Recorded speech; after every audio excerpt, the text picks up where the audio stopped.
ยมตัวกราบพระทำวัดเช้าครับทั้งหมดกราบพระพร้อมกันครับกราบกราบกราบกราบบารมีธรรมพ่อแม่ครูบาอาจารย์ครับทั้งหมดกล่าวคำบูชาพระรัตนตรัยพร้อมกันครับอิมินาสการะพุทธังอภิปูชยามะอิมินาสการะ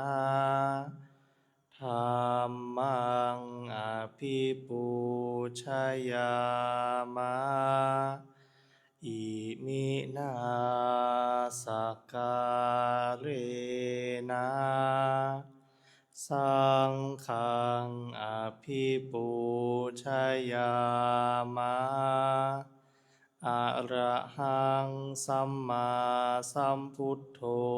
ภคะวาพุทธังภคะวันตัง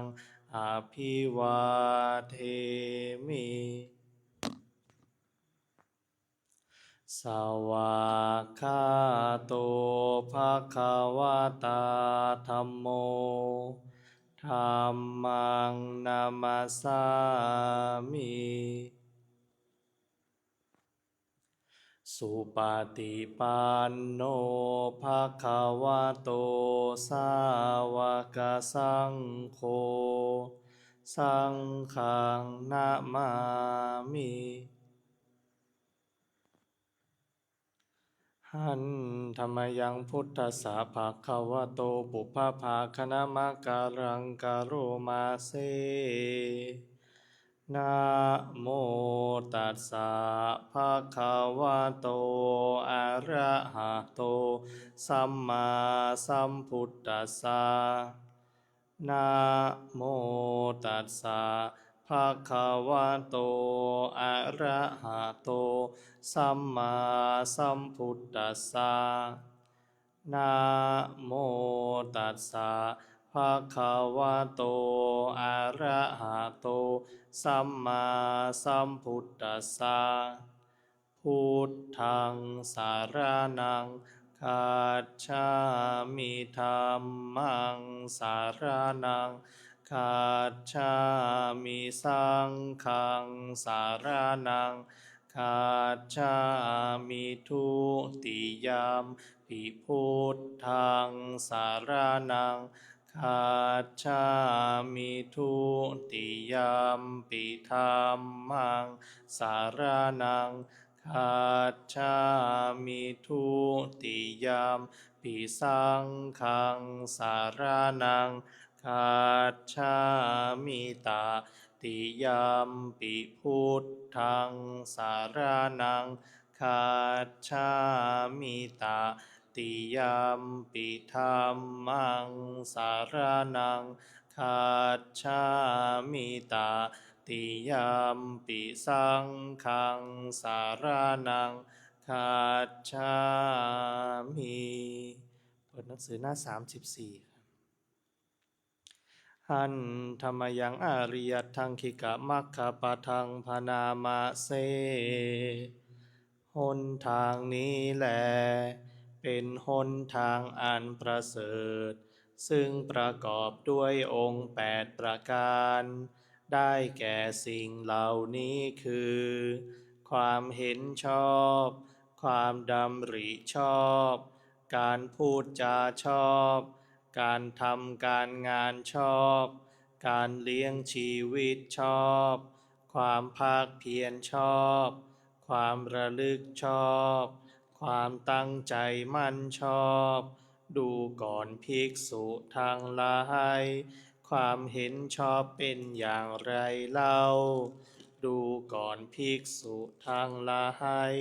ความรู้อันใดเป็นความรู้ในทุกข์เป็นความรู้ในเหตุให้เกิดทุกข์ เป็นความรู้ในความดับแห่งทุกข์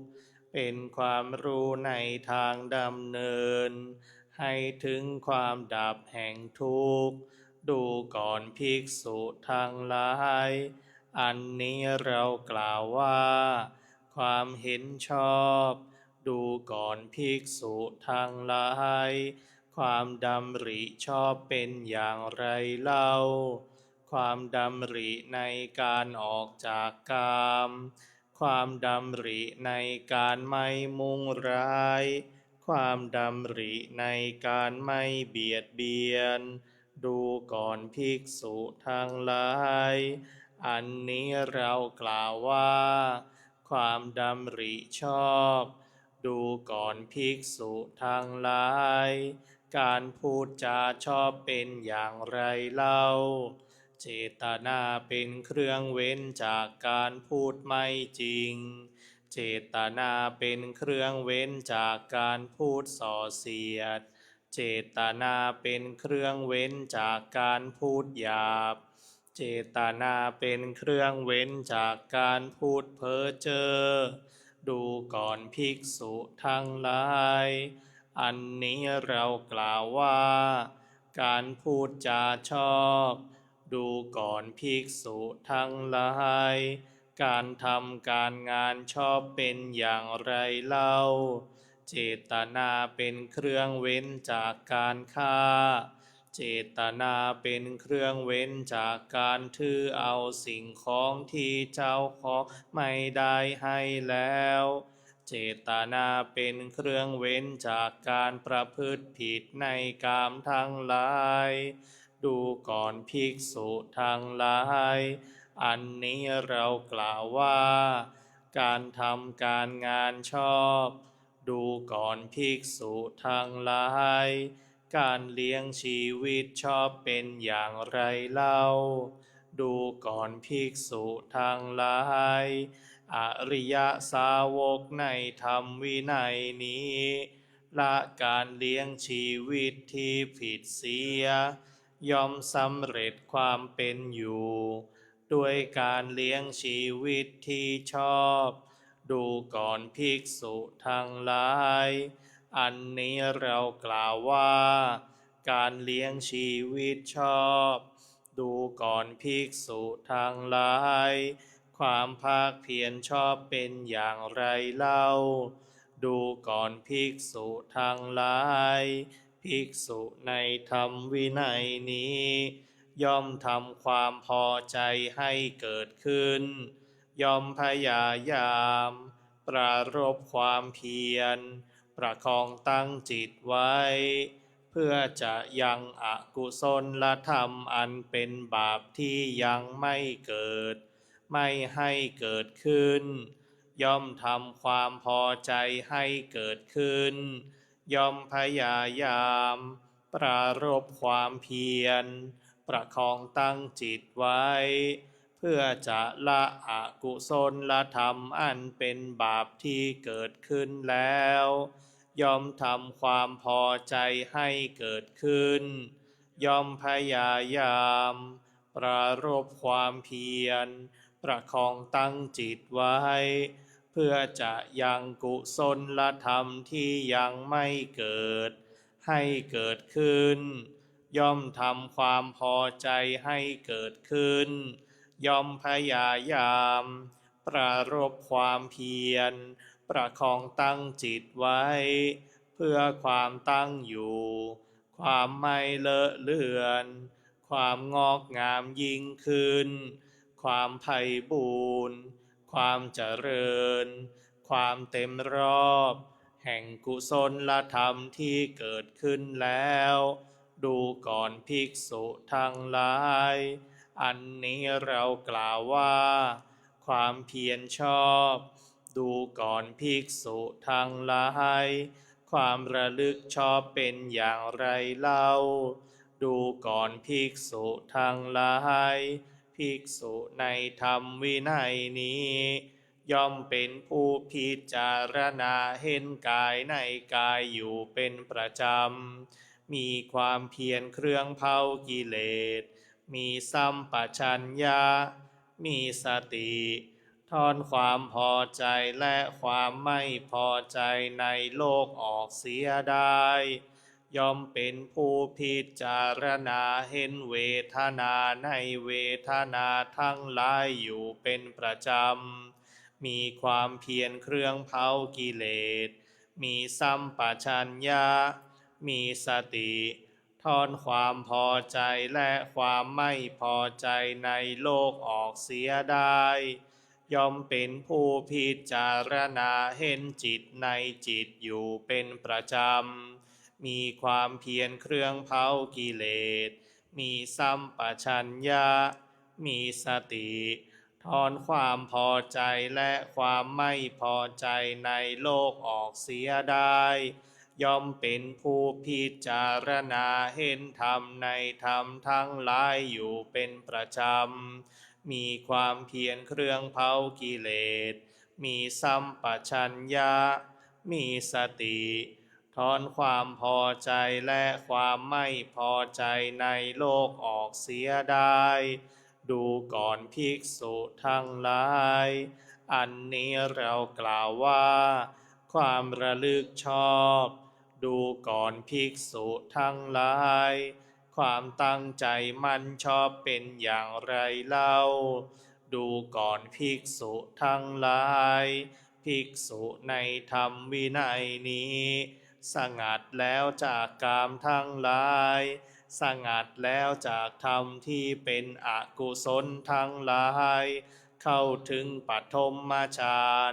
ประกอบด้วยวิตกวิจารมีปีติและสุขอันเกิดจากวิเวกแล้วแลอยู่เพราะความที่วิตกวิจารทั้งสองระงับลงเข้าถึงทุติยฌานเป็นเครื่องผ่องใสแห่งใจในภายในให้สมาธิเป็นธรรมอันเอกผุดมีขึ้นไม่มีวิตกไม่มีวิจารมีแต่ปีติและสุขอันเกิดจากสมาธิแล้วแลอยู่หนึ่งเพราะความจางคลายไปแห่งปีติย่อมเป็นผู้อยู่อุเบกขามีสติและสัมปชัญญะและย่อมเสวยความสุขด้วยนามกายชนิดที่พระอริยเจ้าทั้งหลายย่อมกล่าวสรรเสริญผู้นั้นว่าเป็นผู้อยู่อุเบกขามีสติอยู่เป็นปกติสุขดังนี้เข้าถึงตติยฌานแล้วแลอยู่เพราะละสุขเสียได้และเพราะละทุกข์เสียได้เพราะความดับไปแห่งโสมนัสและโทมนัสทั้งสองในการก่อนเข้าถึงจตุตถฌานไม่มีทุกข์ไม่มีสุขมีแต่ความที่สติเป็นธรรมชาติบริสุทธิ์เพราะอุเบกขาแล้วแลอยู่ดูก่อนภิกษุทั้งหลายอันนี้เรากล่าวว่าความตั้งใจมั่นชอบสำหรับการสวดมนต์สาธยายธรรมในช่วงเช้าไว้แต่เพียงเท่านี้ลำดับต่อไปเราจะได้เปลี่ยนอิริยาบถเป็นการเดินจงกรมครับ